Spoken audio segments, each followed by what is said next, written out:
Good evening and welcome to the Saturday Night Thunder Racing League race tonight at Rockingham. We're here at the 1 Mile North Carolina Speedway for a 150 lap event here for Saturday Night Thunder. Practice just got wrapped up and Matthew Weeks, car number 11, was at the top of the board. But right now, waiting for people to get on the track. But Rockingham Speedway, as you can see, it's a very unique oval here. Not no two turns are alike here, and the racing line you will see is going to change pretty drastically as people try to find the fastest line. So let me reopen my timing board real quick.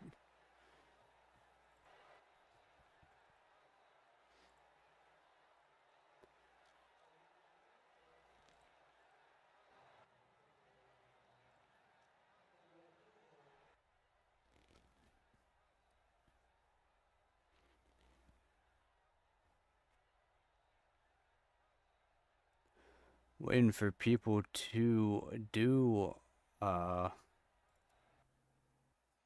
do some laps. There we go. Now it's finally updating. Sorry about that.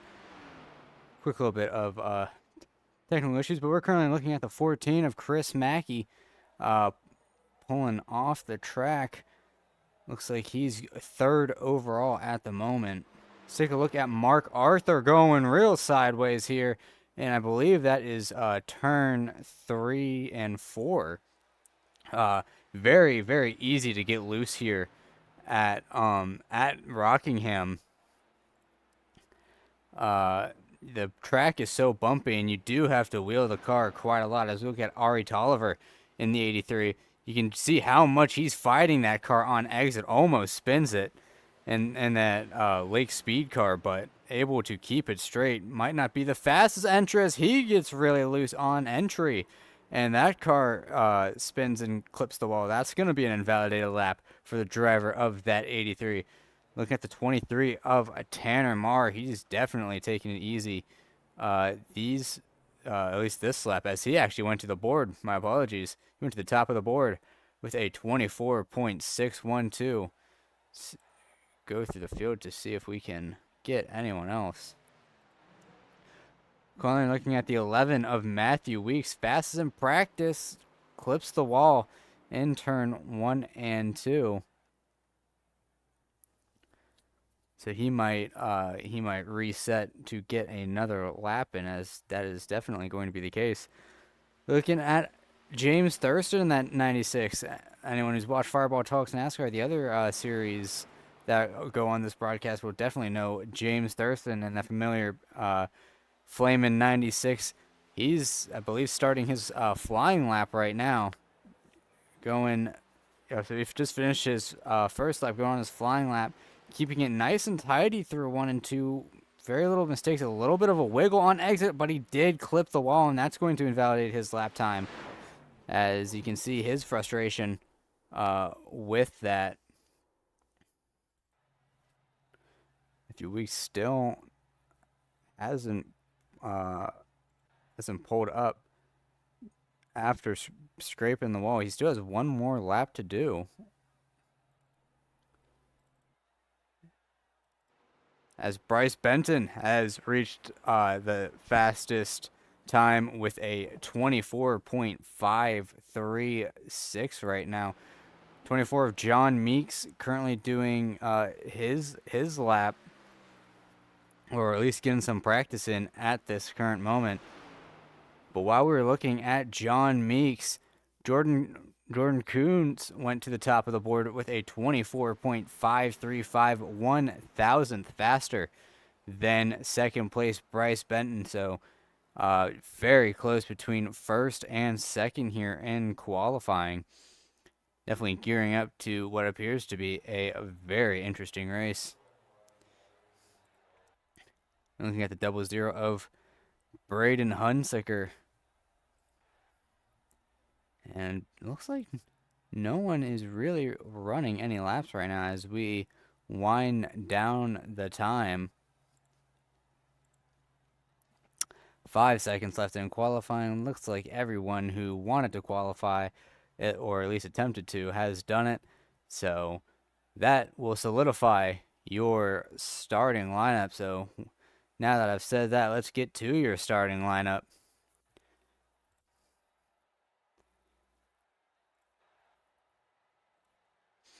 So on the inside of row number 1 on the pole is the 99 of Jordan Kuntz as we go into warm-up mode right now. So let's just get the camera on someone real quick. So like I said, on pole is the 99 of Jordan Kuntz with the 24.535. Brad, or not, is that Brad Benton? Sorry, it's, normally I'm used to seeing the Bryce D. Benton in the 9, starting on the outside. And then you see Marr in the 23, starting in 3rd, kicking off row number 2. Then it is the 88 of White on the outside of row number 2, starting in P4. Round out your top 5 is the 79 of Ashton Miller. On his outside is league admin Vinny Tigner in the number 12. Sorry, I'm trying to get a good lineup right here. Anyways, inside of row number 4 is the 14 of Mackey, and on his outside is the number 22 of Wilson. Inside of row number 5 is the 57 of Gorell, and on the outside is the number 35 of Downey, rounding out your top 10.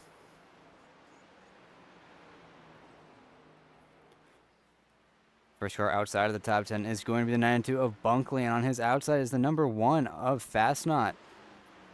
Inside of row number 7 is going to be the 13 of Arthur. On his outside is going to be the number 24 of Meeks. Inside of row number 8 is going to be the number 33 of Clarino. And on his outside, first driver to not qualify is the number 96 of James Thurston.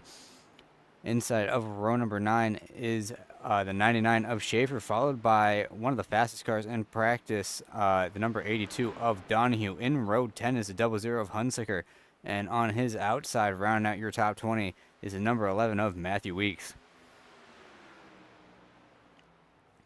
Inside of row number 11, first car outside of the top 20, is the number 97 of Lindsay. On his outside is the number 83 of Tolliver. Inside of row number 12 is going to be the 16 of Miller, followed by the 7 of Hari. That might be how you say that last name. I hope I'm not butchering it up too bad. Inside of row number 13 is the number 28 of Benson, followed by the number 77 of Sievert, and then rounding out your field in the inside of row number 14 is the number 26 of Stanford. I would say their first names, but not used to this style of ticker where it is a vertical ticker. I'm used to horizontal tickers, and my timing board updated for warm-up, so completely threw the qualifying order out of, or the order for me out of whack.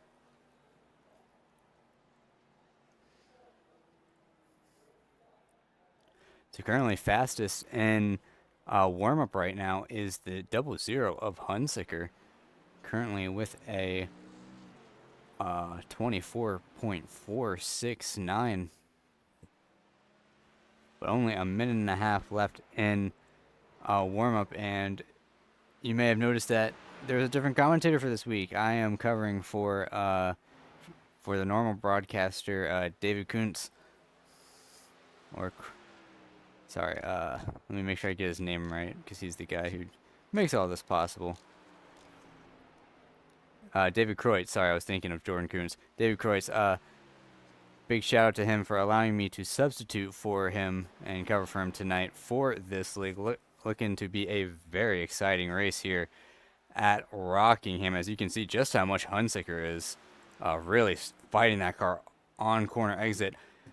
Saving your tires here is going to be the key to victory, and also staying out of trouble, as it is very easy to knock out the toe in your car if you just barely tap that wall, since it's not the updated Rockingham where they all have safer barriers. That is solid concrete. So very easy to damage your car, just barely touching the wall. But you see cars pulling into pit lane as warm-up is starting to conclude. Less than 10 seconds left here.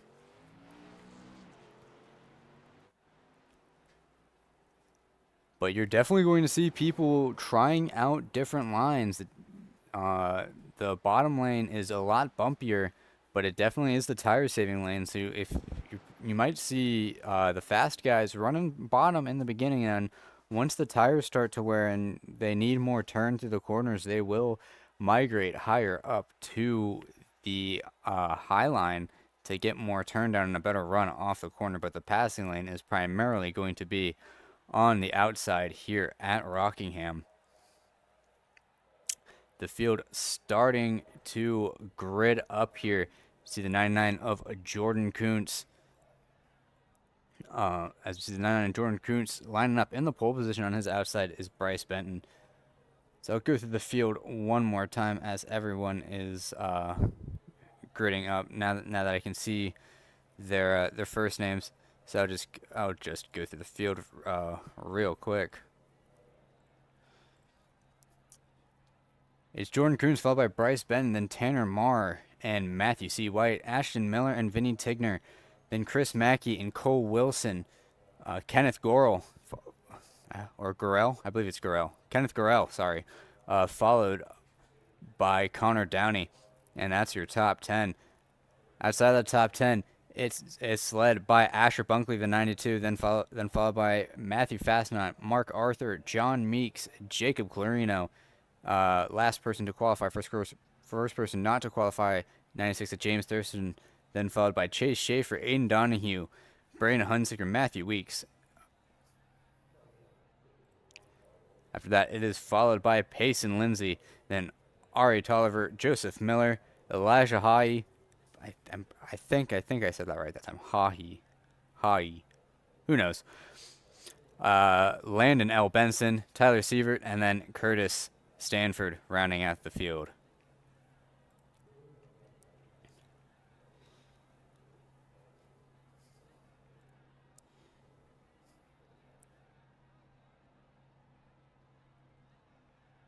But waiting for everyone to grid up. Takes a little bit of time for 27 cars to get ready. But we will be pacing soon enough. All right, now we are starting to pace around here. I believe there is only one lap of pace in here at Rockingham, since it is 1 mile or longer. This track really feels a lot longer than 1 mile, but but you're going around here so slowly that distance seems a lot longer. And I know that these drivers are going to be tired after this race. This race, especially for 150 laps, you're racing with 27 drivers all at once. It is definitely going to be an endurance event. So there's skill, there's strategy, and there's also a lot of attrition here for Saturday Night Thunder at Rockingham. Pace car is about to pull into pit lane as we watch Jordan Kuntz lead the field to the green flag in just a moment. Pace car is in. For Jordan Kuntz did not get a good restart. Bryce Benton got a much better restart on the outside line, able to pull about even. Jordan Kuntz blinking out a little bit, entering the corner, but it seems like his connection has stabilized. Benton getting the run off the corner does get a little loose. That's gonna pull Kuntz even with him. Kuntz on the bottom, Benton up top. They are still side by side for the race lead coming through turns 3 and 4. Both drivers hold it steady out of the corner. It's going to be advantage to Benton across the line to lead the first lap of the race in that course number 9. Have to see if he's able to get past Kuntz out of 2. Will Kuntz relinquish it? Yes, he will. Benton is clear. Your leader right now is Bryce Benton going further back through the field. Big battles. Oh, you see the 13 of Mark Arthur get doored out of the way. I believe that was by Payson Lindsay. So Arthur going back in a hurry. Further up through the field, we can see Matthew Fastnot. Big move by Lindsay as we see a little bit of smoke up ahead. But it looks like everyone's keeping it pretty cordial right now. Vinny Tigner right behind the 79 of Ashton Miller. But fastest lap right now is set by your leader, Bryce Benton. As I say that, Cole Wilson sets a slightly faster lap in that 22 Hess machine. But mostly single file for the time being. But the caution is out. Someone has had an accident. I believe it's the one of Fastnot. Oh, that's a very damaged one car. Let's get a replay on what happened to that one car to make it all torn up so quickly.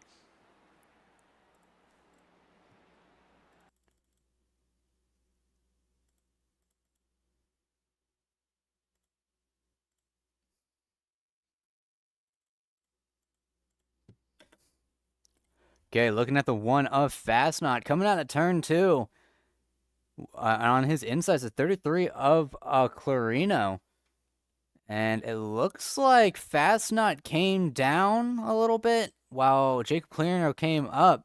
And that caught Fastnot by surprise. Bounces off the wall, comes down the track into Clarino. And this is in front of a few cars. You can see Ari Tolliver nowhere to go but into the quarter panel of Fastnot. I believe Meeks might just barely avoid this. No, he doesn't. He's going to get hit by the spinning one car. A little bit of damage to the 24, but a lot less than it could have been. But yeah, bad break for Jacob Clarino, as he did not need that to happen, especially Ari Tolliver, who got major damage from hitting the one car. Only 2 meatballs, though, for Jacob Clarino and Matthew Fastnot. But Tolliver, I believe this is a faster... Okay, so I did not know that there were fast repairers in this league. There are fast repairers in this league, so looks like Clarino and Tolliver already taking their fast repair. Or I might be mistaken. I might be, like, completely tripping. But, looks like they got their stuff done real quick. So let me get this graphic off of your screen. Pace car lights are out, signifying that we are going green. Next time by, Benton chooses the high side. So we know what line he's most comfortable with on these restarts.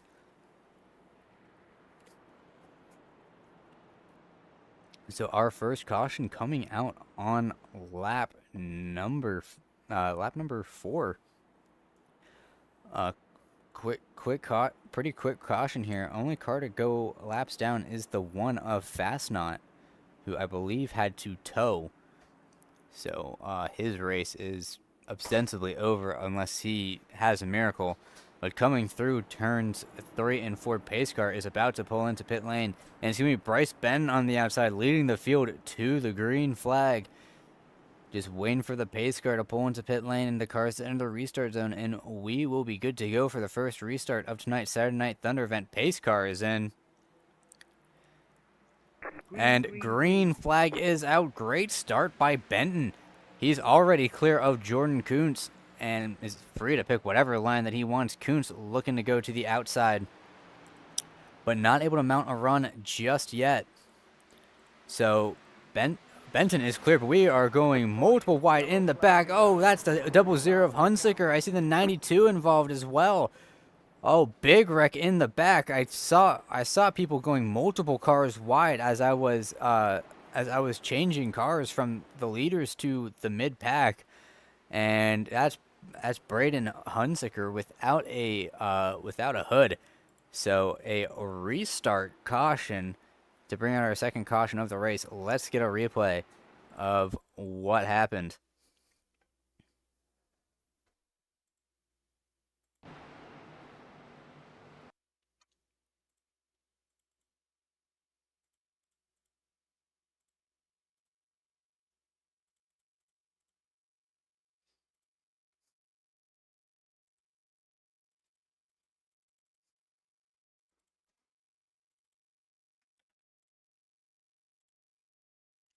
Currently looking at the 57 of Kenneth Gurrell, 3 wide with Asher Bunkley and James Thurston, and right behind the 35 of Downey. It looks like Gurrell gets into the back of Downey, and yeah, that just shoots Downey up the track, nowhere for Bunker to go. Then Bunker shoots back down the track. There's Hunsaker hitting him. Donahue might have just barely avoided that. If that is the case, what an avoidance by that 82 to not hit anything. Aiden Donahue. And yeah, it looks like Gurrell doesn't hit him. So pardon the rewind, but I kind of want to get a an up close shot of the 82 of Donahue. I want to see his perspective of this.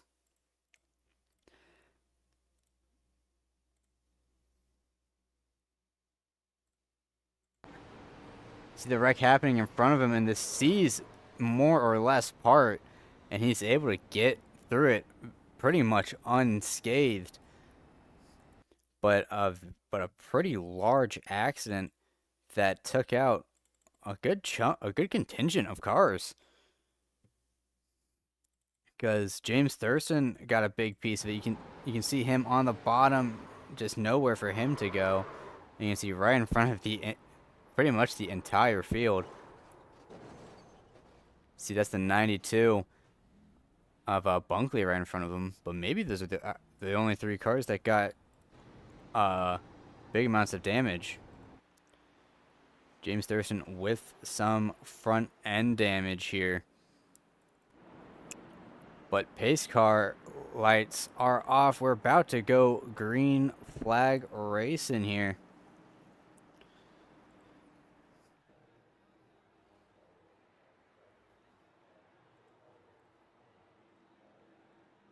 Pace car is in, and it's going to be Bryce DeBenton leading the field for the second restart of tonight's event. Great start by him, and not a great start by Jordan Kuntz, as the 22 is able to hang on his outside entering turn 1.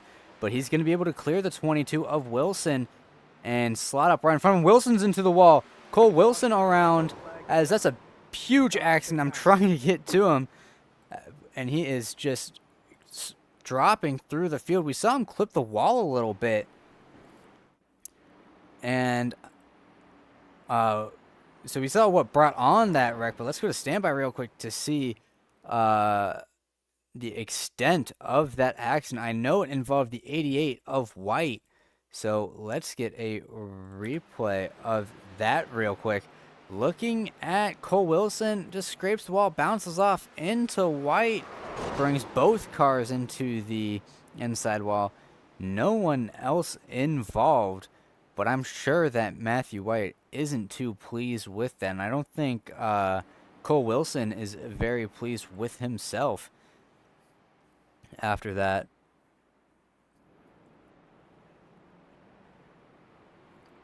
But most of tonight's event right now, for what little has been run of it, has been under caution. 14 laps in the books.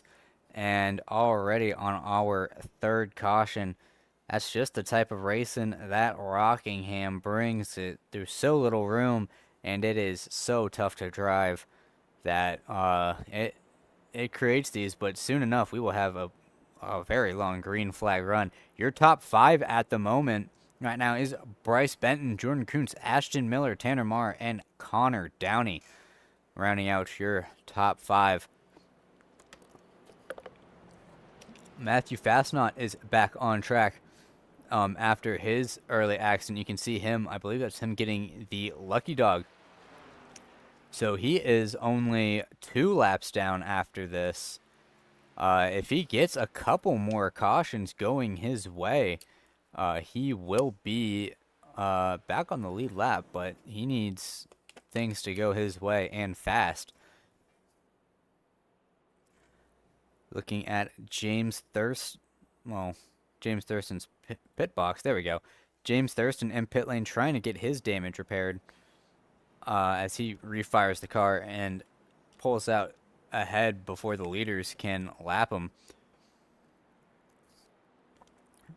but it's going to be Bryce Benton leading the field. I've already said this multiple times, but it's going to be Bryce Benton leading the way. And Jordan Kuntz has to find a way to get a better restart if he wants a chance entering equal with him, entering turn 1. End of line penalty for James Thurston for exiting a closed pit, but since he was already in the back anyways, it's not really going to affect them too much. So Bryce Benton still choosing the outside line. That seems like the most comfortable line for him. And it's definitely the fast way around this track. But how will that be for his tires? Pace car is in as we are getting ready for the third restart of tonight's event. Green flag is in the air, and a better start for Kuntz, as I believe Ben got a little bit of wheel spin. Kuntz is a lot closer to Benton entering turn 1, slightly ahead, but Benton's going to have the run off the corner. And yes, he's going to have that big run side by side, about dead even as they come across the camera lens into turn 3. Advantage to Kuntz, but here comes Denton charging hard on the outside, using those tires as Kuntz had a little bit of a slide exiting the corner, but still managing to hang on Benton's quarter panel. Side by side, but Benton has the nose, but Benton had to lift a lot out of the corner to not hit the wall. Great racing for the lead as they remain side by side ever since the drop of the green flag. Ben taking it really high to take advantage of the run. Here comes Kuntz on the bottom, taking the shorter way around, but he doesn't have the run off the corner. Benton still leads that lap. Kuntz still diving in on the inside while we are battling for the lead. Big drive on exit for Benton, able to get clear of Kuntz, and Kuntz will have to slot in behind the 9.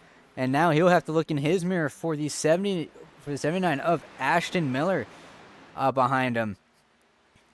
Further back through the field, Aiden Donahue in the 82 just had that amazing avoidance, trying to find a way around the 12 of Vinny Tigner.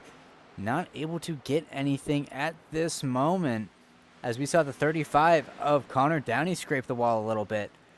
Further through the field, Tanner Marr is starting to make a charge on Ashton Miller, and that 79 looking low. Ashton Miller not looking to give him any room as the 41 of Schaefer looking to the 23's outside. Marr shuts the door in his face on exit, but it looks like Schaefer is really committed to running that high line, while Marr is more interested in running the bottom, but that gave Schaefer one of the fastest laps of this race, as he's looking to the inside of Marr in turn 2. To his quarter panel he goes. Marr has to lift a lot, and that's a pretty textbook pass here at Rockingham. You really have to bully the car in front of you into getting tight. Further back through the field, we're looking at John Meeks behind the 13 of Mark Arthur. Both of these drivers trying to work their way through the field, but right in front of him, Matthew Weeks looking to the inside of Pace and Lindsay. Lindsay closed the door right in Matthew's face, exiting turn 2. This is for the 9th position. Matthew Weeks was the fastest in practice, so we know that he has speed, but qualifying did not pan out in his favor. But everyone really bunched up at the moment. As we have a car going around in the back, that is the 16 of Miller rejoining the track. Oh, watch out, Jacob Clarena. Looks like no one hit him, but extensive damage to the right side, or to the left side of the 16. As while that was happening, Aiden Donahue is trying to make a pass on Vinny Tigner around the outside, and it looks like he's going to have the run off the corner to make it stick. Does Tigner have anything for the 82? Doesn't look like it, but now Payson Lindsay wants a piece of Vinny Tigner. Going to chop it down low to get the run off of the corner. Going to pull to his inside across the start-finish line. Here comes Payson Lindsay storming through the field. Tigner running way up high to get that run off the corner, but Lindsay is able to clear, and now Tigner has to worry about Matthew Weeks, hungry for his spot. But all of this battling has brought John Meeks and Mark Arthur up to the fray, right behind the 11 of Weeks. So Meeks and Weeks just one spot apart, maybe two now, as Matthew Weeks goes the shorter way around Vinny Tigner. So Tigner is just losing spots pretty quickly, as now Arthur jumps to his inside quite unexpectedly. You can see the 12 move up the track, kind of in surprise, like he wasn't expecting the 13 to make that move. And yeah, it looks like Tigner is falling like a rock. I don't know if he hit the wall or something to slow his car down, but he is sliding back. Now Aiden Donahue to the inside of the 35 of Connor Downey, side by side exiting turn 2. The 82 able to hang on to the 35's quarter panel. Big move into turn 3. Does he try to slide up in front of him? Yes, he does, and he will make it work. Aiden Donahue to the 6th spot right now. As you can see, Matthew Weeks getting past Pace and Lindsay. So maybe Lindsay might have used his stuff up a little too quickly, as Meeks looking to the inside of John Arthur into turn 3, getting real close to each other. Meeks really traveled up the track, and now he's clipping the apron. Big loose moment from the 24. That's going to allow Vinny Tigner to jump to his inside, entering turns 1 and 2. This is definitely a very momentum-based track, despite the looks of it. As let me change it to green real quick, just making sure that it was working. But yeah, further up front, Connor Downey side by side with Pace and Lindsay, both drivers getting really close to each other. But further up the field, I neglected to mention it, Jordan Kuntz has gotten around Bryce B. Benton, and Benton scrapes the wall, but this allows for Chase Schaefer, currently holding the fastest lap right now to get around him, and he's going to power by on the bottom. So now it is Schaefer trying to catch up to the 99 of Kuntz as we complete lap number 31. And you can see just how aggressive the 41 is on entry, but Kuntz is able to be a lot more smooth with the car.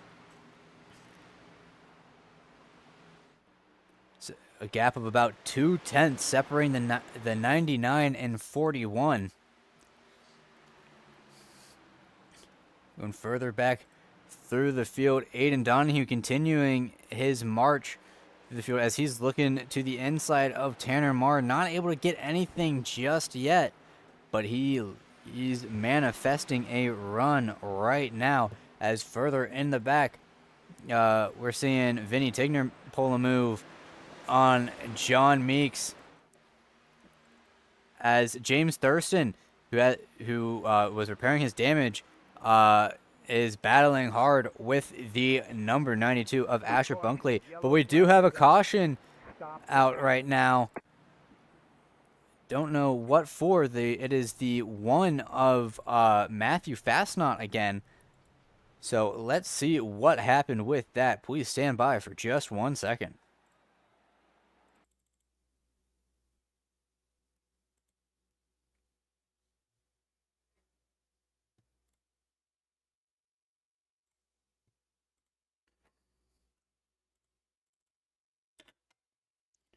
Currently looking at Matthew Fastnot in the 1 car, closing up on the 16 of Joseph Miller. Miller with a little bit of left side damage after we saw him hit the inside wall. And it looks like the 16 just came down on the nose of the 1. Didn't know that the 1 was gonna stick it on the bottom. And oh, bad net code. From the 16 to the 1. The 1 locks it up across the grass. And does he hit the wall? He barely scrapes it. Not that much damage to the 1 car. More importantly, that's definitely going to lose him the lucky dog, because you cannot get the lucky dog if you are involved in an accident in any way. But Joseph Miller, end of line penalty for that. And John Meeks has stayed out, looking to lead a lap tonight under caution. But winning the race off of pit road, it is the number 41 of Chase Schaefer with a slightly faster pit stop compared to Kuntz, a 14.3 for Chase Schaefer and a 14.5 for Jordan Kuntz. As this is definitely going to be a very interesting restart with that 24 of John Meeks. Maybe he's trying to save an extra set in case of a late race caution. So strategy already coming out in force as Meeks chooses the inside line for this restart. That's going to put Schaefer up on the high line. And I doubt that Jordan Kuntz is very happy with being stuck on the bottom behind a car with 36 lap old tires. And Rockingham is one of those tracks where it completely shreds your tires like you're driving on a big old cheese grater. So I doubt that Jordan Kuntz is very pleased with Meeks' decision, but to each their own, as we see the 92 of Bunkley already back to the 5th spot after his accident, but it's going to be John Meeks leading the way to the green flag for, I believe this is the 4th restart of tonight's event. Pace car is in, and it's up to the 24 of John Meeks to see what he can do on 35 lap old tires. Green flag is out. A good start for Meeks. No wheel spin, but Kuntz is already up to his bumper. What will Kuntz do as Schaefer jumps to his outside? Kuntz already looking down low. Here comes Jordan Kuntz, and oh no! Meeks gets into Benton, go into the wall. That's the 35 of Downer. And, oh, this is going to not make anyone happy. I believe that's the 26 of Stanford who started in last, hitting the pit barrels trying to avoid the wreck. But, wow, what a turn of events. One of the fastest cars in this race, Bryce D. Benton, given a meatball flag. So, let's get a replay on what happened right there, because that was very crazy.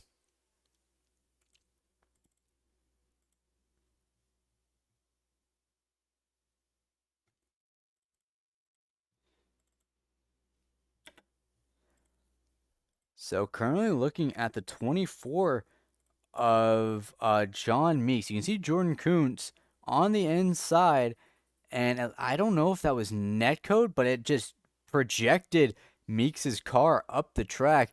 Nowhere for Benton to go, sorry. And then Meeks just propels off of the wall somehow, and unfortunate for Downey. I want to see what happened to Stanford. Looks like he was on the brakes. Yeah, he was on the brakes, avoiding the car slowing down in front of him, and then just a terribly placed pit barrel for the 26. I believe the 82 of Aiden Donahue got a little bit of left rear damage from that, as that's the second huge wreck that he's had to avoid. Let's get a roll-bar camera on him real quick. It's the 82 of Aiden Donahue. So he's had 2 near-death experiences, and he's survived both of them.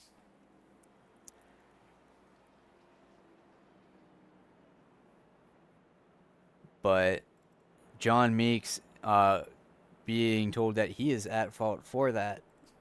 But it does look like we do have fast repairs in this race, because Bryce Benton has a fully clean car and didn't even lose a lap from that. So Benton offered a second shot here, but he is no doubt going to have to work his way back through the field to get his position back.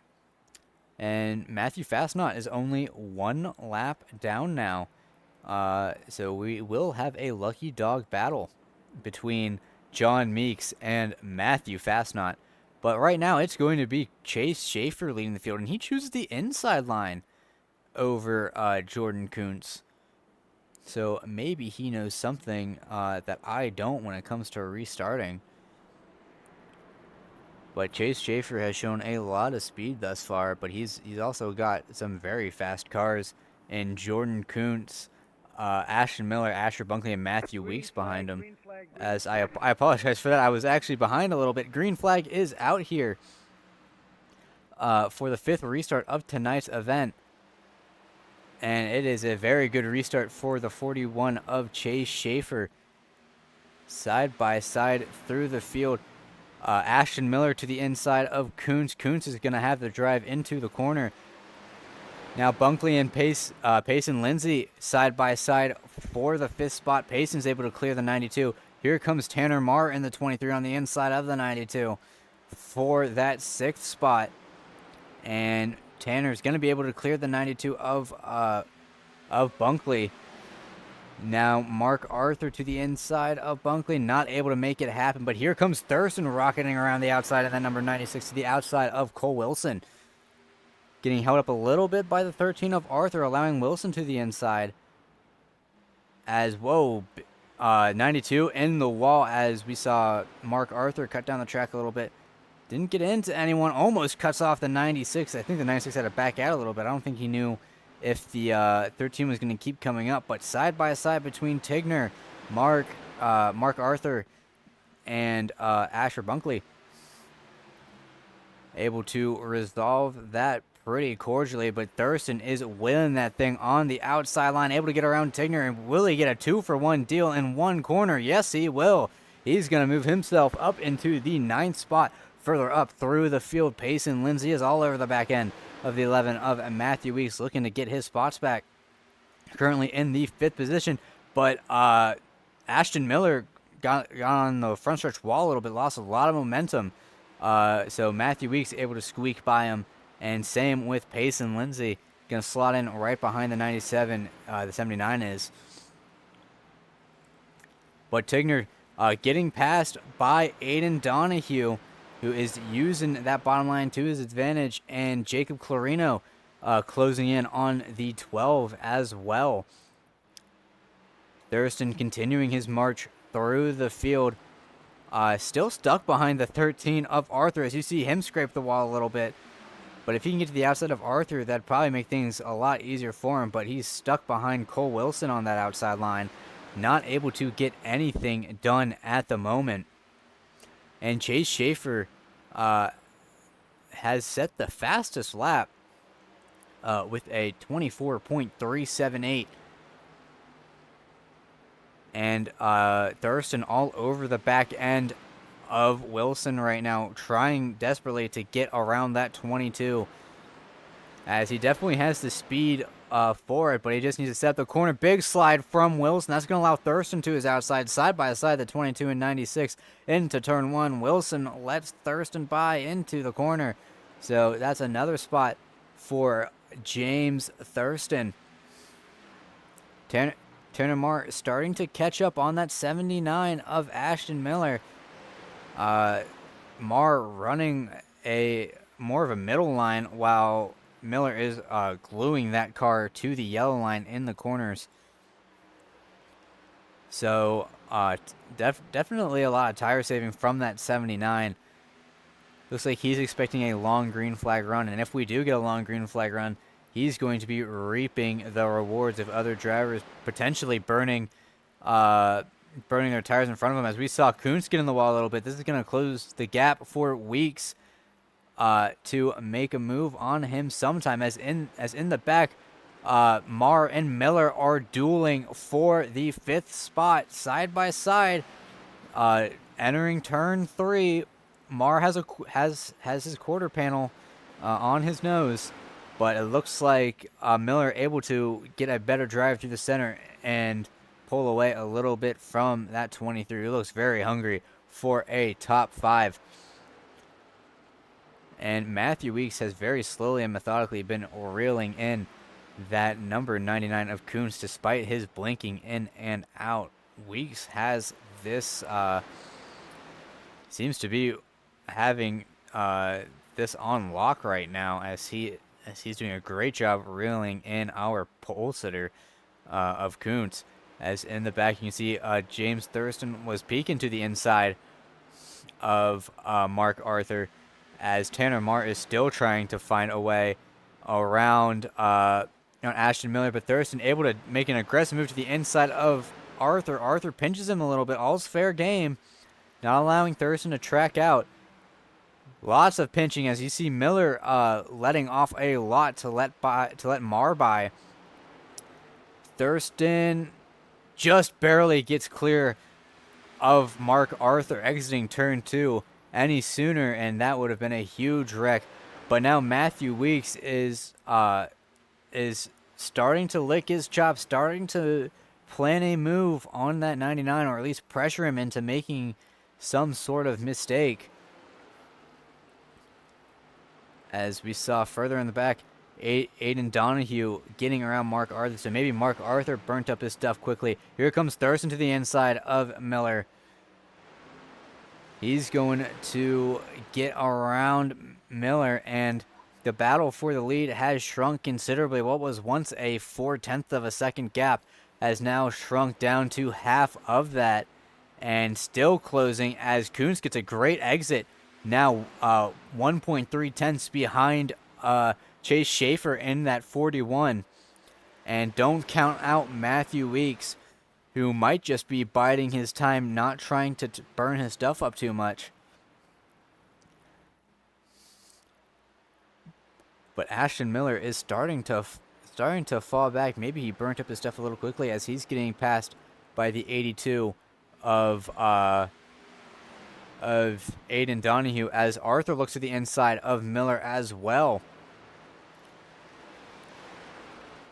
But this battle for the lead, only about 3/10 separating your top three.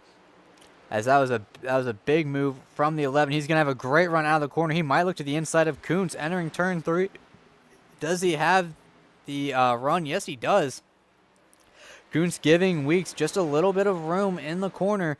Weeks going to try to take full advantage of that, but Kuntz is going to get a great drive off of turn number 4. Will he try it again into turn 1? Definitely sending it into the corner. And Kuntz still able to just be barely ahead, but for how much longer can he do that? And while he does that, Chase Schaefer very slowly pulling away. And how long will it be until James Thurston inserts himself into this mix? Because he has been marching through the field. Now he's making a move on Payson Lindsay for the 4th spot, running him up the track so he has more room to work with. But Payson Lindsay shuts the door in Thurston's face. Side by side further back, Ashton Miller and Cole Wilson, and then Vinny Tigner. This is for the last spot in the top 10. Miller's definitely sliding back a lot. Tigner is now back in the top 10. With that pass on Miller. And now Matthew Weeks has finally decided it is time to strike on the 99 of Jordan Kuntz. Side by side out of 2. Does Weeks get to the quarter panel of Kuntz? No, he does not, but we have some slower cars in the way. That's Tolliver, Fastnot, and the 7 of Hawaii. So they all go 1 lap down or more, as Fastnot is now 2 laps down. But Weeks is hounding that 99 of Jordan Kuntz. Further back through the field, Aiden Donahue looking to make a move on Tanner Marr, as he's using that outside lane. That's the passing lane here to get around Marr. Another textbook pass on the outside here at Rockingham, but Marr's definitely fighting back, trying to hang on that quarter panel as long as he can, but not able to defend that position. And now Donahue's going to have a great run out of turn 2 to the inside of Payson Lindsay. So Donahue definitely shuffling his way through the field. Might get 2 spots in 1 lap. Does not look like it just yet, but he's on the quarter panel of that 97 right now. Going to have a great entry into turn 1, it seems, as long as he doesn't overcook it. But the battle between Matthew Weeks and Jordan Kuntz is still raging. I apologize for the sudden cut from Donahue and Lindsay, but Jordan Kuntz's blinking is throwing my board all sorts of funny colors, distracting me a little bit. But Weeks is definitely all over the back end of Kuntz, just not really an opportunity to pass has materialized as Mark Arthur has gone around Payson Lindsay. So maybe it's Lindsay whose turn to be shuffled through the field by cars who have saved up their stuff. As Mark Arthur, I thought that he'd burned up his stuff, but it looks like he still has some good speed. Here comes Lindsay, big dive into the corner, just shy of the bumper of Arthur, but here comes Wilson on the outside. Oh, a little bit of contact between Tanner Marr and Cole Wilson, as Wilson made an enthusiastic lunge for the outside of Marr and might have scraped the wall a little bit, but now he's to the inside of Tanner Marr. Wilson and Marr side by side entering turn 1, as for second place, Weeks is getting to the inside of Kuntz. And it looks like Weeks has the faster car. He's just not able to get around that 99. Not saying that Kuntz isn't fast, but Kuntz is doing a great job of defending his position, still side by side between Cole Wilson and Tanner Marr for this 8th spot. Great battling between these two drivers, about equal down the backstretch coming into turn 3. Here comes Wilson to the inside of Tanner Marr. Will he be able to take the shorter way around and clear him? Does not look like it. Big burst of speed through the center of the corner for Tanner Marr, as we are almost approaching halfway here. Lap 68 out of 150. Lap 71 will mark the halfway point, as Wilson's able to clear Marr, as Marr got a little bit squiggly out of the corner, and now Tigner to the inside of Marr. So Marr loses 2 spots in 1 lap, as this green flag run that I talked about earlier is finally starting to play out. But now Wilson all over the back end of Payson Lindsay. How much tire did Wilson use up trying to defend from the 23 of Tanner Marr, as Lindsay goes way up the track trying to get that 97 car to turn, and Wilson's now side by side with the 97 for 7th spot here. Coming into turn 1, both drivers move up the track. Wilson able to make up just a smidge of ground on the 97, a little bit of contact down the backstretch, but nothing too crazy. Wilson still on the inside. Payson might have a big burst of speed through the center of the corner if he doesn't get the car tight. Now they have to navigate the 28 right of Benson, of Landon L. Benson, right in front of him. But with that, Payson Lindsay is able to get around the 22 of Wilson. But Wilson not backing down without a fight. Will he try something into turn 3? Looking up on the high side here for Wilson on Lindsay. He's gonna be there. Quarter panel of Lindsay to Wilson's front end. So now the positions have swapped. Lindsay goes way up the track. Wilson has to go way up the track as well. But now Wilson able to get clear of the 97. Now the 97 has to fight off the very strong number 12 of Tigner, who definitely was saving his stuff, as he's going to have a great run out of the corner, but he did have to back out a little bit. I think that he thought that Payson was getting a little loose. Nevertheless, he's going to be there entering turn 1. Payson shuts the door in his face. So Payson able to defend 8th for the time being. As we look back to the battle for 3rd place, it definitely has simmered down a little bit, as Jordan Kuntz is still lagging a little bit. But let's go a little bit further back through the field, or actually really just a little bit farther ahead, as Tyler Sievert is trying to get around Asher Bunkley in that number 92 for the 17th position. As it looks like Vinny Tigner has gotten past Payson Lindsay for the 8th spot. So Lindsay has only started to fall back, as other cars with better tires have started to pass him by. And Tanner Marr looking very hungry to take that 9th spot away from Payson Lindsay. But we are over halfway to go here at Rockingham. As Bryce Benton, we're looking at him right now. He's driving his way back up to 13th, but he has quite a substantial amount of rear end damage. I have no clue what that is from, but that is definitely a lot.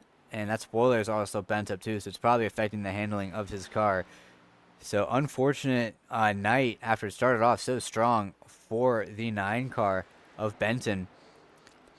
But now the leaders are approaching lap traffic that are racing each other for position. Right up front, you can see Asher Bunkley getting into the 14 of Chris Mackey right in front of the leaders. That could have been a cause for disaster almost, but they were able to keep it straight as Chase Schaefer able to dispatch Mackey and Bunkley relatively safely. But now it's up to the cars behind Schaefer to get around these lappers pretty carefully, as it looks like Weeks was able to get past Sievert and Mackey without too much of a problem. And you see Bunkley's in the wall. The 77 of Sievert almost goes in the wall. He's going so far up the track. And Weeks not able to track out as soon as he wanted to, since Bunkley was there. So he lost a little bit of time on Kuntz. Further back through the field, Vinny Tigner is putting a lot of pressure on the 22 of Cole Wilson for 7th spot. As Tigner looks to the outside, but cuts it back down, trying to manifest some sort of run off of the corner. It looks like nothing really coming of it, though. As further in the back, Braden Hunziker starting to very slowly move his way through the field. The cars that burned up a lot of their tires now falling in his clutches. Hunziker up to an 11th place running right now, and they're catching Tanner Marr and Payson Lindsay, who have definitely burnt up their right front flaps. As Marr gets in the wall a little bit, Hunziker trying to find a way around that 23 car. As we look at Ari Tolliver, who's 2 laps down, or actually 20 laps down, I apologize, trying to just get whatever positions that he can back. As Hunziker looks to the inside of Marr. Marr did not get a good center of turns 1 and 2. Oh, contact between the 00 and 23. No harm, no foul, though, as that really affected the 00 more than affected the 23. But side by side in 3 and 4, that 23 car is getting really tight. You can see just how much he has to let off of the throttle in the center of the corners to not get tight. And that's going to allow Hunziker to slide his way right in front of Tanner Marr, and now he has to work on Payson Lindsay. I haven't talked about him in a little bit, as we see Kenneth Gorell move into pit lane. James Thurston very quietly working his way into the top 5, trying to hunt down the number 82 of Aiden Donahue. But the fastest driver on track right now is actually the 82 of Donahue, as he's been consistently reeling in the leaders by about a tenth to half a tenth every lap. So the effects of saving tires are definitely paying out in spades right now, as Hunziker in the back is trying to get around Payson Lindsay for the 9th spot, but not able to get anything just yet. Hunziker to the inside. Lindsay blocking as low as he can. Parks it in the center of the corner a little bit. And Hunziker might be able to get to the inside entering turn 1. Lindsay gives him the line. But they're also approaching Mackey in the 14, who's going to slow up Payson a little bit. What does Payson do? Mackey able to get out just in time to avoid any big contact. But Hunziker is all over the back end of Pace and Lindsay trying to find some sort of way to get around and might even have to use the bumper a little bit if he has to. But he's to his inside. Lindsay got really tight on exit side by side down the backstretch here for Braden Hunziker in that 00 Hot Wheels car. Gonna be able to make the move stick using his better tires to his advantage.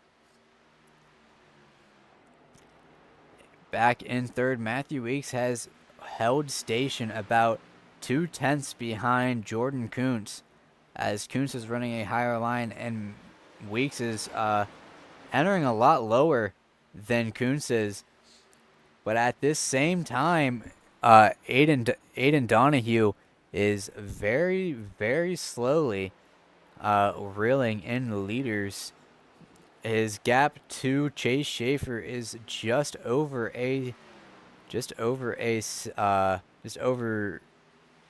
1.5 seconds. I apologize. I had a little bit of a brain fart right there. So that is definitely someone we will have to watch and see that interval counter slowly tick down. Tigner still hasn't gotten past Cole Wilson just yet, as Fastnot was slow on track, letting the leaders by. I think he's just trying to get laps done to but we do have a caution out. Don't know for what. I believe people are saying that it is for Ashton. Yeah. Oh, we have multiple cars around. So let's get a replay of that real quick. Hold on for just a second. Do have confirmation that it is Gurrell, Mackey, and Miller. So let's see what happened to bring this long green flag run out to an end. Okay, currently looking at Ashton Miller. And now going back to Kenneth Gurrell. He's on fresher tires, using the outside line to his advantage to get around other cars. And it looks like he just overdrove the exit, got really tight, bounced off the wall, and into Miller. And Pace and Lindsay able to save it. And then comes back down the track. Oh, Chris Mackey got involved. I was not expecting Gurrell to roll down the track like that, but a great avoidance by Tanner Marr. But yeah, I think Gurrell trying to get down the track, and then Mackey thought that he was going to keep it up there. So Mackey had already committed, and a bad race for Chris Mackey has turned to worse. But Kenneth Gurrell did choose to leave the session after that. So that will be the end of his race, as Jordan Kuntz won the battle off of pit road while we were under caution. And pace car lights are out, and Kuntz is going to choose the high side, just like he just like Benton did when he was leading. So maybe Kuntz learned something from Benton about these restarts. Your top 5 right now is Jordan Kuntz, Chase Schaefer, Matthew Weeks, Aiden Donahue, and James Thurston. 58 laps to go here at Rockingham. We will be restarting with 57 laps to go, as it looks like we're having a single file restart here. It's definitely going to be tough to tell when Jordan Kuntz is going if he keeps lagging. So we'll focus on Schaefer. But Jordan Kuntz leading the field to the green flag. Pace car is in. And green flag is at a little bit of a stack up from the field, as most of the field drove into the back of each other, trying to get each other to go. But a very clean start right now for Kuntz and this entire top 5. I'd say, like, even this entire top 10. as Hunsaker looking to the inside of Mark Arthur for the 8th spot. Here comes Payson Lindsay rocking by 3 wide for a second on the outside, but Mark Arthur going to lose 2 spots in 1 lap as Payson Lindsay and Hunsaker passing by for 8th and 9th, and now he's going to fall into the clutches of Tanner Marr as well. Looking to his inside, but not able to get anything done right now. That last caution was a definite lifeboat for a lot of people's races who were close to being lapped on speed just from the sheer tire wear. But further back up front, it is Jordan Kuntz leading the way, and it is mostly single file for the time being. No one really trying to pull anything right now. But as I say that, Donahue was definitely looking to the inside as I don't even know what the heck happened. We lost the 41 for a second. I really don't know what happened. But the 41 of Chase Schaefer has disappeared and has yet to reappear. So this could either just be like an internet problem or heartbreak for that 41 car. Apologies, but I'm going to go in standby for just 1 second. Okay. I had to check the logs real quick, and the 41 of Schaefer had disconnected from the session. So I don't really know what brought that on, but in any case, it is going to be Jordan Kuntz leading with Aiden Donahue in second.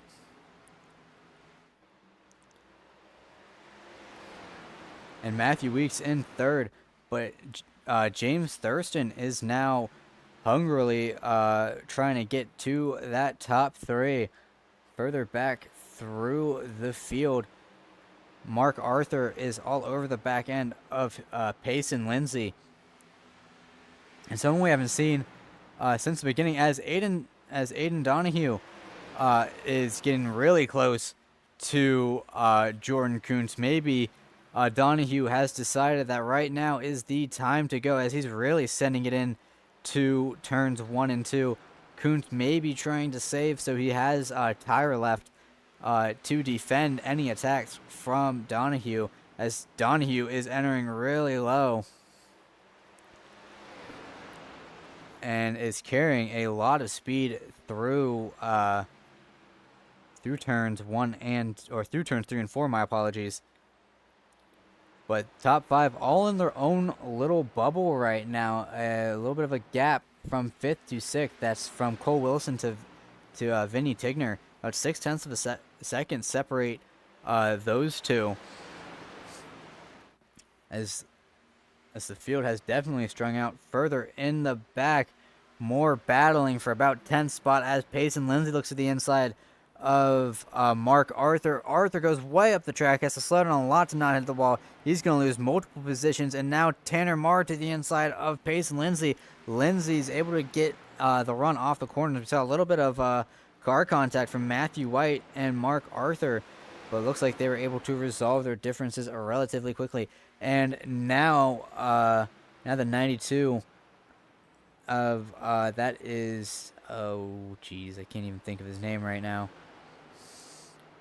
The 92 of Asher Bunkley, I apologize, says, whoa, big contact between the 23 and 97. They're able to keep it straight, but Bunkley makes it 3 wide. Bunkley all the way up top. Tanner Marr backs out a little bit to make it 2 wide once again, but very opportunistic move from the 92 of Asher Bunkley, who's trying to put space between him and John Meeks in that 24 car for the lucky dog spot. As up front, Donahue is getting really close and in Jordan Kuntz's personal space. 1.5 tenths separating the 82 and 99 down the front straight. And this is also allowing Matthew Weeks to just sit by and bide his time right now, but he can't be resting on his laurels for too long, as he's got James Thurston and Cole Wilson right behind him. But Kuntz able to pull another 10th ahead of Donahue that lap. As further back through the field, Hunsicker able to make a move on Vinny Tigner. That's for 6th place, as Tigner ran all the way up the track. And he's going to be able to defend quite nicely from Tigner. So he's going to keep that spot for right now. But now Donahue is getting really close, really close to Jordan Kuntz as we are starting to wrap up this race. Kuntz still blinking in and out. He has to be watching his mirrors a lot. And Matthew Weeks peeking to the outside of Donahue, looking to get a good run out of this corner. Not able to make anything happen right now. Donahue has a very fast car under him. But it's one thing to catch the car in front of you. It's a whole other demon to pass him. But maybe Kuntz got a little bit loose on exit, did not get the corner that he wanted, and now Donahue to his inside doesn't seem to be able to make it stick, as Kuntz is going to get the drive off of the corner. Weeks not able to capitalize, but they are all under a blanket right now. Donahue with a big dive into turns 1 and 2 side by side. The 82 and 99 are battling for the lead with 41 laps to go here at Rockingham. Kuntz is able to get clear of Donahue, but Donahue is going to have another big dive into 3 and 4, trying to gain any space on the 99 that he can. The 99 had to back out of the gas a little bit on exit. The 99's in the wall. Here comes Weeks all the way to the bottom. Weeks able to get to the inside of Kuntz as Donahue is clear of Kuntz, but Kuntz is having a great drive through the center of the corner. Donahue had to back it down a lot on entry. Kuntz is there on the outside, able to maintain his presence up there, as the 82 had to back off his track out, as the 99 still maintaining his presence up there. Even if he's blinking in and out, he's still side by side with the 82, and now Weeks trying to find the best way. Big slide from the 99 on entry. That's going to allow Donahue to get past him, and will that allow Weeks to get past him? Donahue is clear. We have a new race leader for the time being, but that also has brought James Thurston and Cole Wilson into the mix. Now Donahue has to defend, but Weeks and Kuntz get together, and both of them sliding across the track. Caution finally comes out. Stop the count. As I believe that was brought on by some netcode between Kuntz and Weeks. But we will get a better clue on what happened when we come back from standby.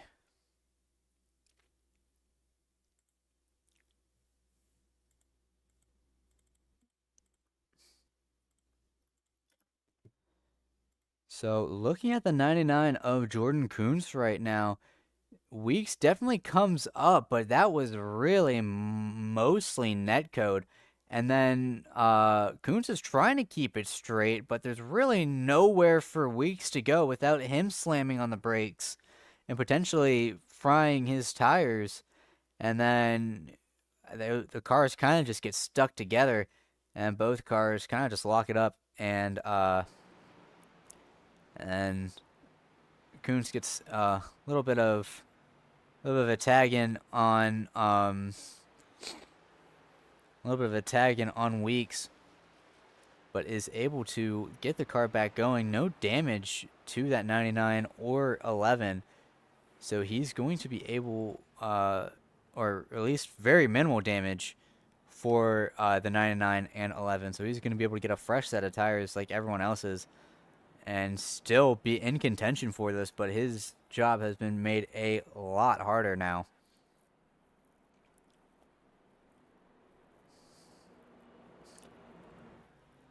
As I believe James Thurston wins the race off of pit road. Actually, Aiden Donahue did. Aiden Donahue and James Thurston, too fast exiting. End of line penalty for James Thurston and Aiden Donahue with 36 laps to go. This opens the door for multiple drivers to take their spot, because now Thurston and Donahue have to push a lot to get through the field. Drivers getting speeding penalties to try to beat each other out of pit lane, since track position is definitely key here. But a single file restart here. Your top 5 right now is Payson Lindsay, Matthew Weeks, Cole Wilson, Braden Hunsaker, and Vinny Tigner. The 77 of Tyler Sievert is 1 lap down. So it is really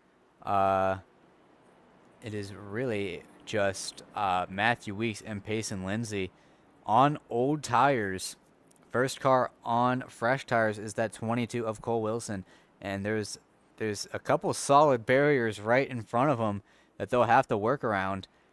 But regardless of how many cars he has in front of him, how many cars Wilson has in front of him, it's going to be Payson Lindsay leading the field to the green flag for, I believe, the 7th restart of tonight's event.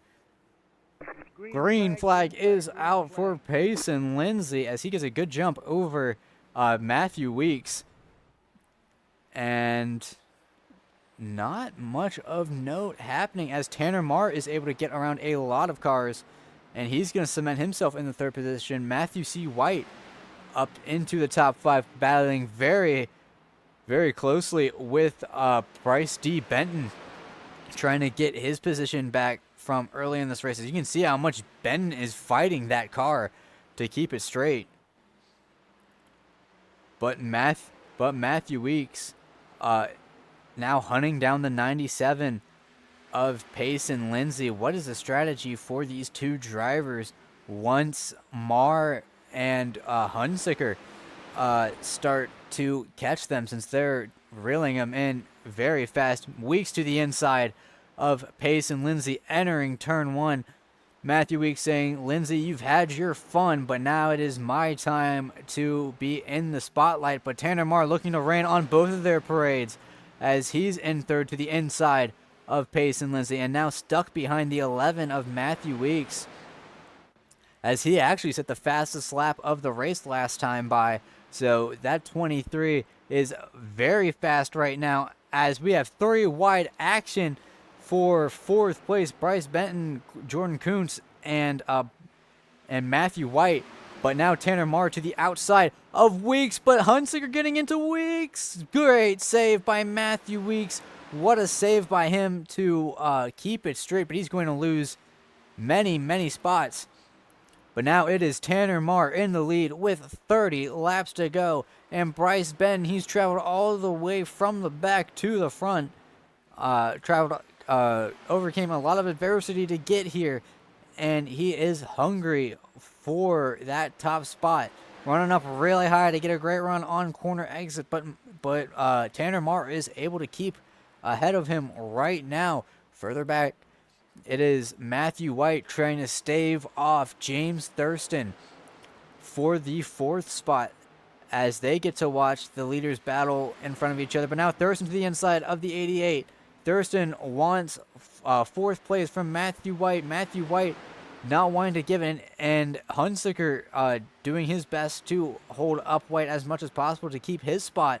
But now White to the inside of Hunsaker, not able to make it stick to the center of the corner. Hunsaker with a good drive on exit. Here comes Thurston to the outside. Great move by Thurston to go from the inside to the outside in the center of the corner and keep it straight.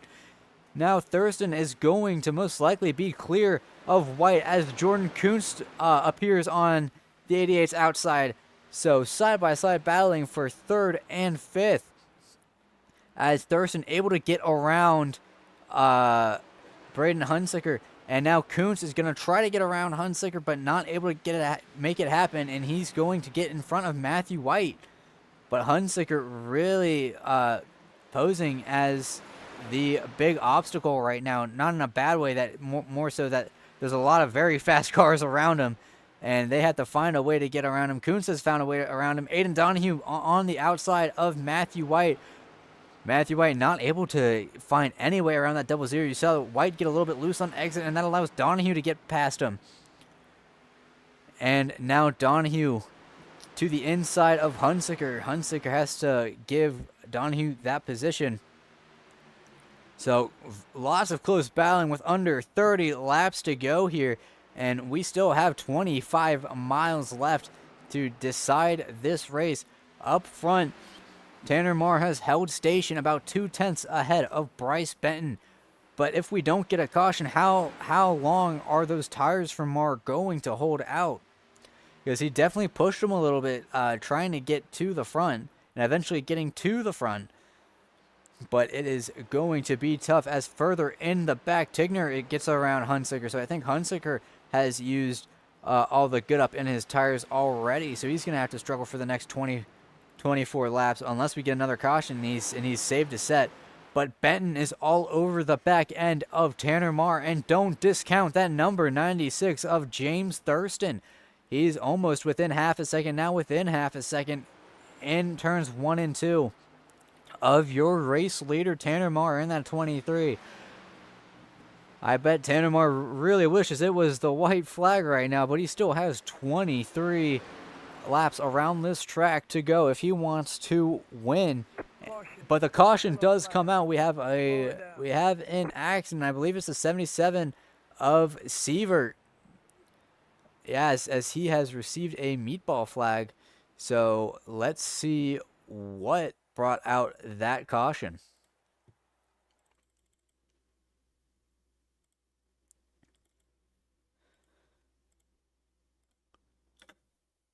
So looking at the 77 of Tyler Sievert by himself, just running his own race, but running a lot higher up than you want to be on exit. Ooh, scrapes the wall just a little bit to get the car unsettled. And then ping pongs back on track. That's enough to bring out a caution. And that's all the fat lady wrote for Tyler Sievert as we go back to Tanner Marr, who is probably happy to see some of these laps being wound down under caution. Less laps for him to have to battle, but race control has reset the restarts to double file now. So now cars will have to choose which lane that they want to be in.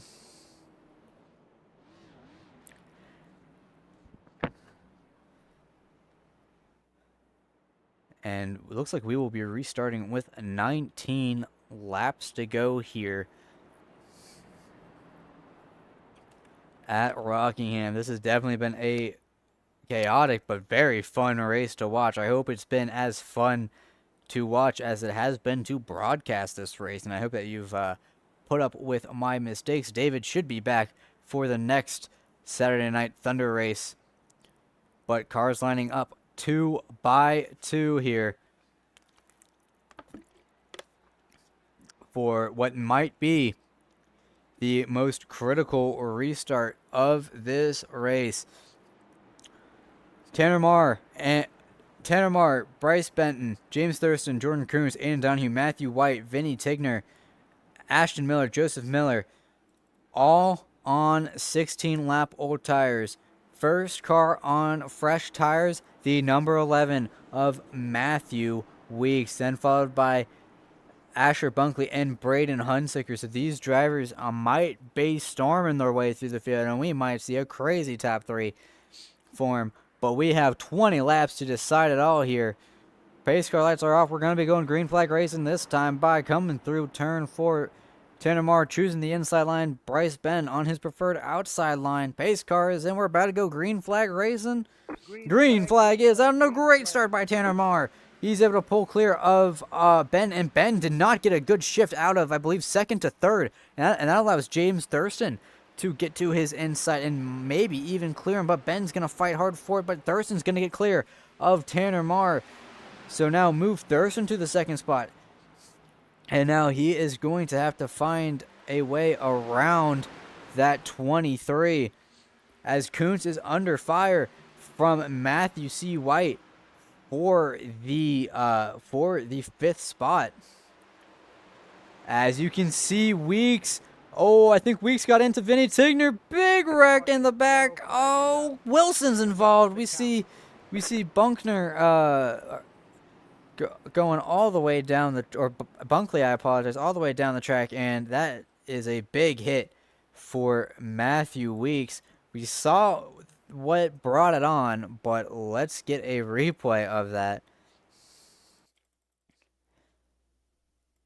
As we were just talking about the importance of newer tires. And it seems like drivers on newer tires were just trying to get past drivers on older tires. As we look at Matthew Weeks in the 11 cars on the inside of Ashton Miller, coming up on the 12 of Vinny. And yeah, at least from this angle, it looks like he just misjudged the distance between him and the 12. And Asher Bunkley gets involved. Joseph Miller nowhere to go. Pace and Lindsay, we've been talking about him all race, nowhere for him to go. Wilson tries to avoid it, almost does, but Bunkley does not hold the brakes. And that involves the 22 of Cole Wilson. I bet he's definitely not happy about that. Let's see if we can get an onboard shot of Matthew Weeks to see what exactly caused that. Let's get a roll bar shot from Weeks. And I actually think that Tigner got a little bit loose on his older tires and came down the track a little bit. And that was what eventually got Weeks to get involved. But no end-of-line penalties given just yet. So, it might have just been a racing thing for all I know. But pace car lights are off, and Tanner Marr still choosing the inside line. But he really has to defend hard against James Thurston. The key here is going to be getting a good jump on that 96 car to get clear of him so he can go to the high side. Because in turns 1 and 2, that high side is very, very prevalent. So we are going to be going green flag racing with 14 laps to go. Your top 5, Tanner Marr, James Thurston, Bryce D. Benton, Aiden Donahue, and Matthew C. White. That's your top 5 right now for the second very critical restart of this race. Through turns 3 and 4, how will Marr back up his great restart from last race? And it's also up to Bryce Benton getting a better restart than he did last race. Pace car, or last restart. Pace car is in. Green flag is out, and a good start by the 23 of Marr. A little bit of contact between the 96 and 23. Here comes Benton to the inside. Does he try to make a move? 3 wide for second place as Donahue forces it in the middle. Thurston closes the door on Donahue. Benton a little bit sideways. Cars all over the place right now as Kuntz hits the wall. Here comes Thurston to the inside of Marr. So all sorts of chaos with 14 laps to go. And Thurston not able to get to the inside of Marr just yet. Benton and Kuntz going at it for the 4th spot. Now up front, Thurston might be able to dive it into the corner for Tanner Marr, and Aiden Donahue is there. He might be able to make something happen as Thurston not able to get to the inside of Tanner Marr just yet, and Donahue has a huge run to the back end of that 96. Thurston going all the way up the track, trying to use all of the corner that he can to build a run. Marr tracks out high. Does Thurston have the run to make a crossover? It does not look like it just yet, but Thurston's still going to be stuck to that high side. Not able to get anything just yet, but the crossover is coming, and here comes Thurston to the quarter panel of the 23. We are racing for the lead with 12 laps to go and smoke in the air as Tanner Marr tries to fend off James Thurston in that 96, pinching each other, but no contact made. Marr gets in the wall just a teeny tiny bit, and Thurston is clear of Marr. Here comes Donahue. He knows there's no time to waste trying to settle and lay back. He has to battle for the win if he wants the win. 11 laps to go here at Rockingham, as Thurston has cleared Tanner Marr and is going to work on trying to pull away as much as possible. Does Tanner Marr have any response for James Thurston, as the field is mostly single file right now? 10 laps to go, as Donahue running all the way up high to try to get a run on Marr, but it is just not forming right now. And Thurston is really starting to steadily gap that 23, 0.3 of a second now, as you can see Payson Lindsay trying to get around Ashton Miller. But here comes Donahue to the inside of Tanner Marr. He wants to get past him as soon as possible, and Tanner Marr does not want to lose that position at all. But Donahue is still there on his quarter panel. Big dive into turn 1 and 2. Here comes Donahue way up the track. He has to lift off a little bit, but he's going to have to drive off the corner compared to Tanner Marr. Does Kuntz give him a little bit of a shove to get past Marr? It looks like Donahue not able to get clear of Marr just yet. Marr had the better entry, but Donahue has a shorter way around the track, and Donahue able to clear Marr, but that allows Thurston to get to 0.6 of a second. So now Thurston has to maintain this lead, but here comes Miller powering by on the outside in that 79, not able to get to the outside of Donahue just yet, but this is exactly what Thurston wants to see. His cars behind him battling like crazy, as Marr got into Miller and caused a little bit of a checkup. But now Thurston has escaped to an 0.8 of a second lead over Aiden Donahue with 6 laps to go. This is the ideal position that you want to be in as the leader, as the field is trying to sort itself out behind him. Tanner Marr is now under fire from Jordan Kuntz in the 99. Kuntz wants that 4th spot, and he's going to get it. Payson Lindsay almost runs into the back of Tanner Marr. I think Tanner Marr might have braked a little bit too much for the corner, but nevertheless, Kuntz is able to get around Tanner Marr, and now Marr has to worry about Payson Lindsay right behind him.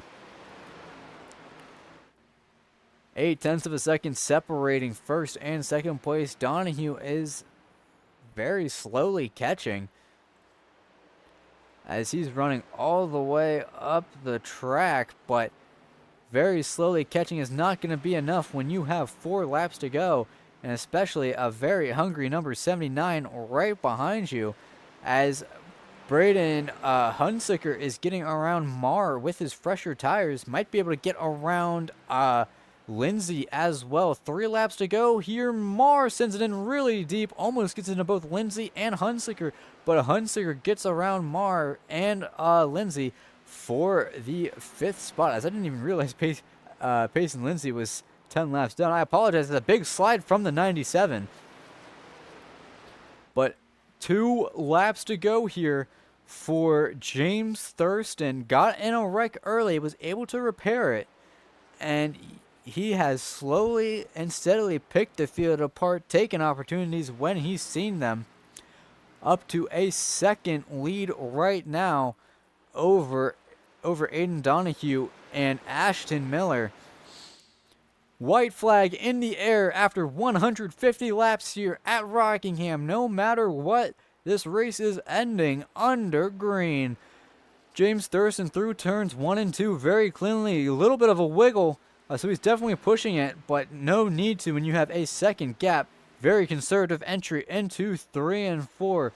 Write it off in the books. James Thurston is going to be your winner for the Saturday Night Thunder race at Rockingham. The Rocktember 150 goes to the 96 of James Thurston in a chaotic last 10-15 laps here.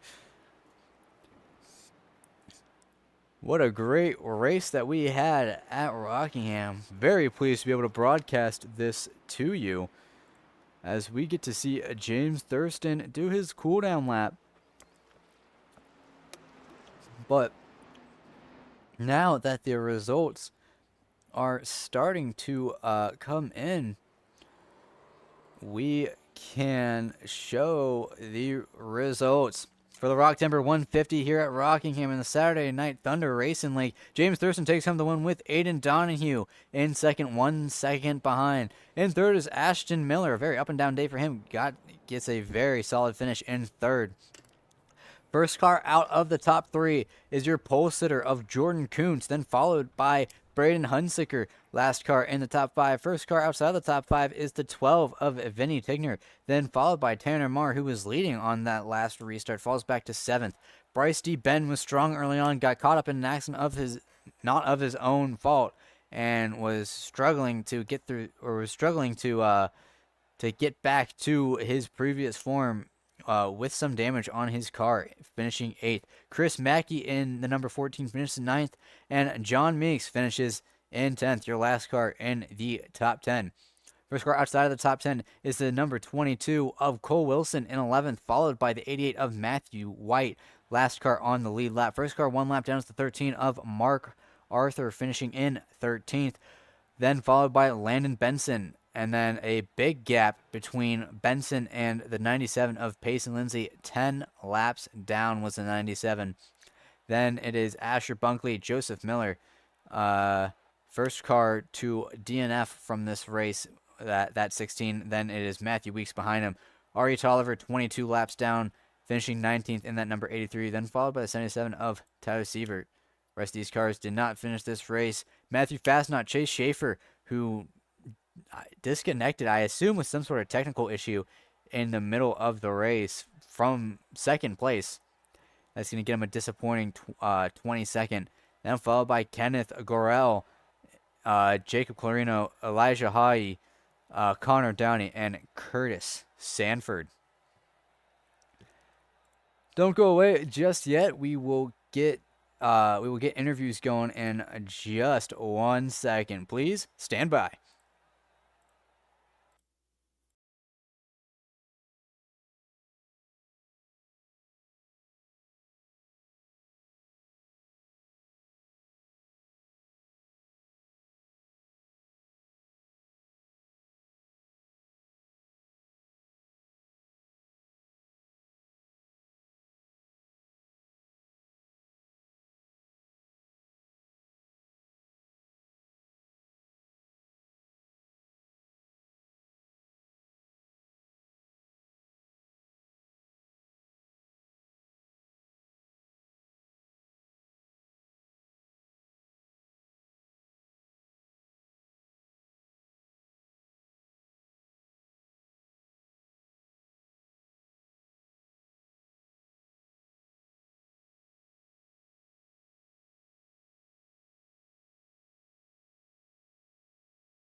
Okay, we welcome you back to the Saturday Night Thunder Racing League here at Rockingham. And in the interview booth, it is going to be a very familiar face. If you've seen streams commentated by me, it's going to be James Thurston. Let me get him into the booth real quick. Coming home in first is the number 96 of James Thurston after a very eventful race. How you feeling? Oh my God, dude. I didn't know whether I was even going to be able to come back out and compete for this, because at the start of this thing, we were spun around backwards on the backstretch, and I had to fix 1.5 minutes of damage. But we had enough yellows that we were able to fix the car up and climbed our way back through the field. And eventually, some of the leaders had some problems, so we were just there to take advantage of it. Just super happy to win this thing for Power Smash Infinity Speed Motorsports. I learned that this was a throwback race after I had already gridded, so sorry for not putting on a throwback scheme, but hopefully the car looked nice at least. I mean, I guess this car is technically a little bit throwback-ish because the base, the flames, was from a Need for Speed 2005 car, so I don't know. I guess it's kind of a throwback. So you mentioned being turned around at the beginning. We saw the accident that involved you. What was your strategy to get through the field and end up walking away with the win? Because I know at Rockingham it is really difficult to pass. You really have to work someone over at this track if you don't have the tire advantage. So what was your strategy? Just go fast and work on the tires later.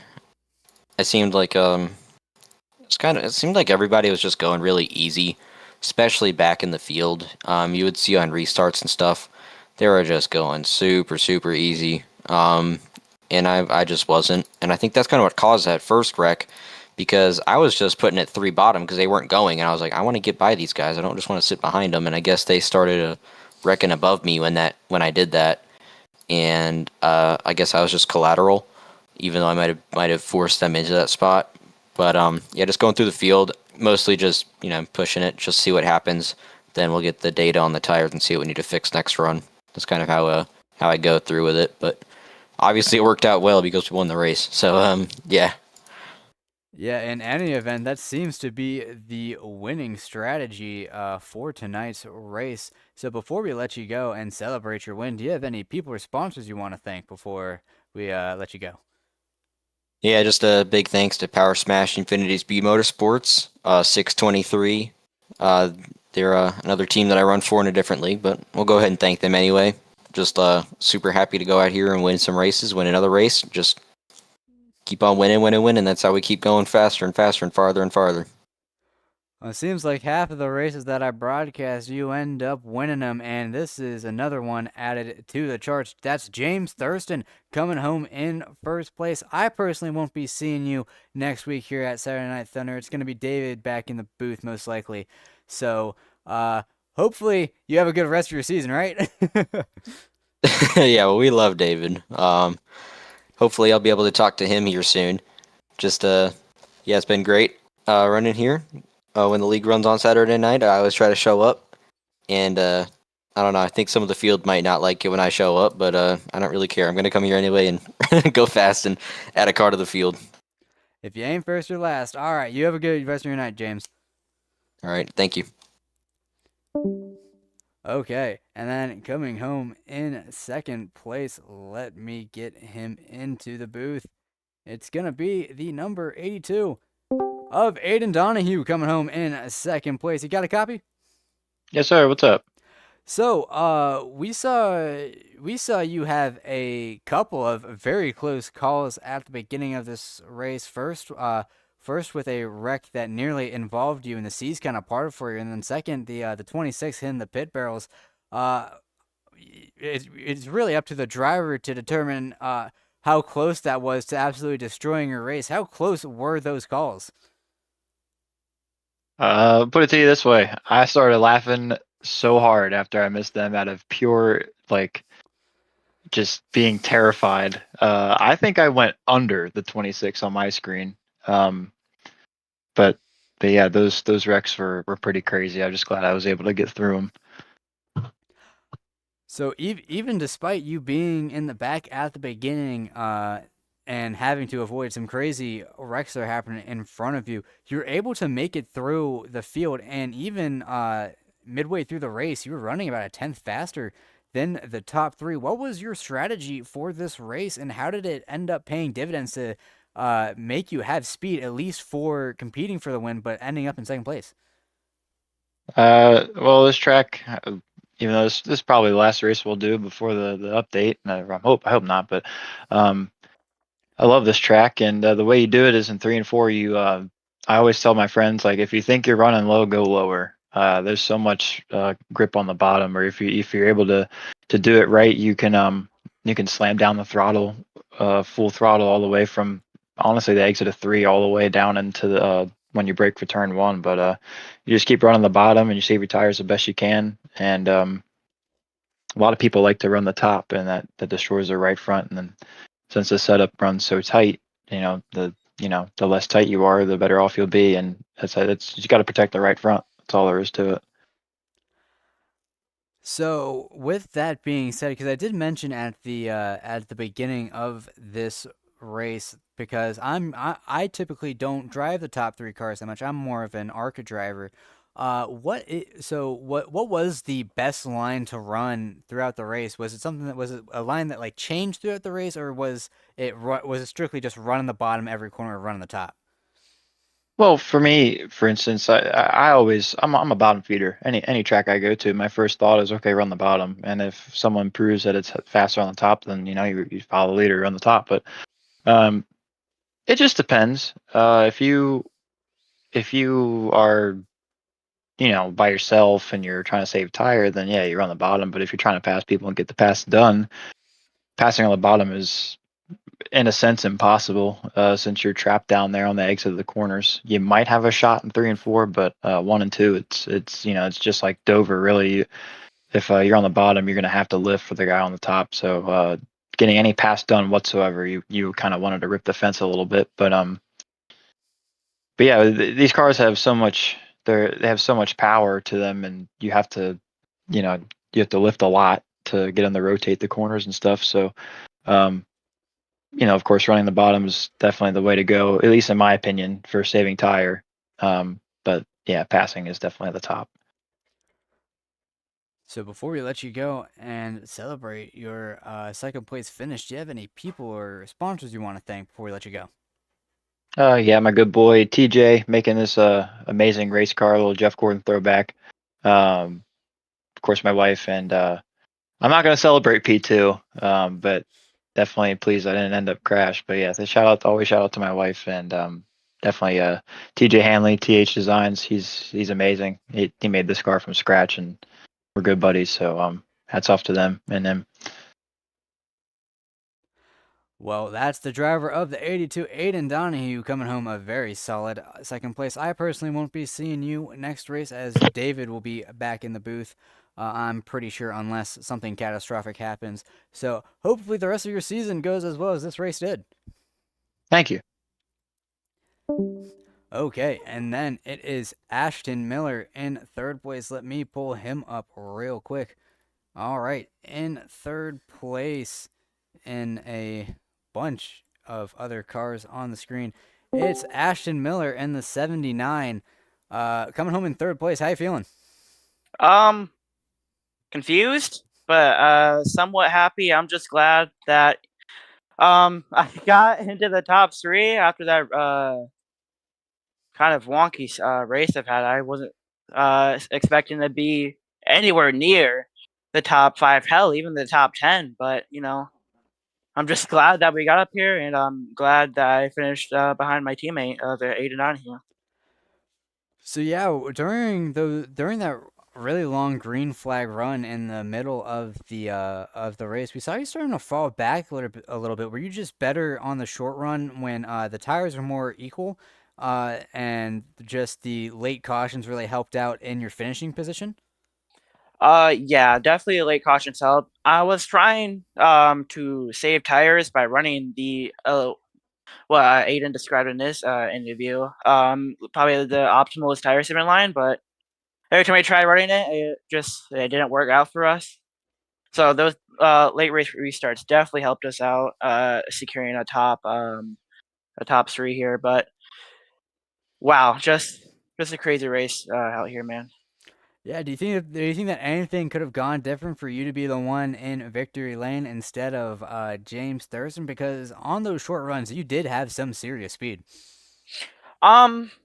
Maybe if we could have gotten past Kuntz there earlier, and maybe just have the 23 maybe hold up those leaders a little bit longer, we would have had something. But just glad. I'm just trying to catch up on my emotions here for a second, but I'm just glad we got up there in the first place, and yeah. So before we let you go and take home this P3, do you have any people or sponsors you want to thank for making this possible? Yes, definitely. I want to shout out to all my teammates. Brandon Hunsaker, Matthew White, Aiden Donahue, and everyone on TCMC. Lucas Kim for giving me a chance to be able to race in this league, and Vinny as well, just to give me a shot here too. I'm just wow, just what a race. Well, that is a breathless Ashton Miller coming home a very solid P3. I personally won't be seeing you in the upcoming races, as it's going to be David back in the booth. So hopefully the rest of your season goes as well as tonight's race did for you. Yeah, me too. I'm open as well. All right, that is the end of interviews. So now I can get this broadcast element out of your face, and then I can change the camera to scenic. So that concludes tonight's broadcast of the Saturday Night Thunder Racing League Rocktember 150 here at Rockingham Speedway. A great race that we had, and I won't be broadcasting the next Saturday Night Thunder race because I was covering for David. My name is Garrett Hess. I hope you enjoyed this broadcast. Big thank you to David for giving me the option to cover for him, and thank you for watching. My name